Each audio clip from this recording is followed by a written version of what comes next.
ચારનો નિયમ એવું કહેવા માંગે છે કે મિત્રો કે જો આપણે બેના નિયમ માટે 0, 2, 4, 6 કે 8 હોય પાછળનો એક અંકમાં તો તેને મતલબ કે બે વાર પાડી શકે. ચારનો નિયમ એમ કહે છે કે પાછળના બે અંકમાં જો તમારે ચારના ઘડીઓમાં આવતું કે ચારના ગુણનમાં આવતું હોય તો મતલબ કે તેને 4 વાર પાડી શકે. આપણે એક્ઝામ્પલ જો લખેલા છે તો કે જેના મતલબ કે પાછળના એકમના પાછળના નંબર બે અંકો 0, 0, 4, 0, 0, 0 પછી 0, 0 પાછળના બે અંકો 0 હોય એ ચારના મતલબ કે ગુણનમાં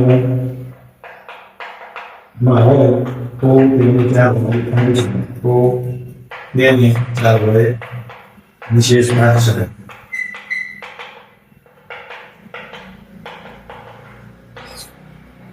હવે એમાં એક્ઝામ્પલ જોઈએ કે 4 વડે કેવી રીતે ભાગી શકે છે. એક્ઝામ્પલ તરીકે છે 336 અને 216.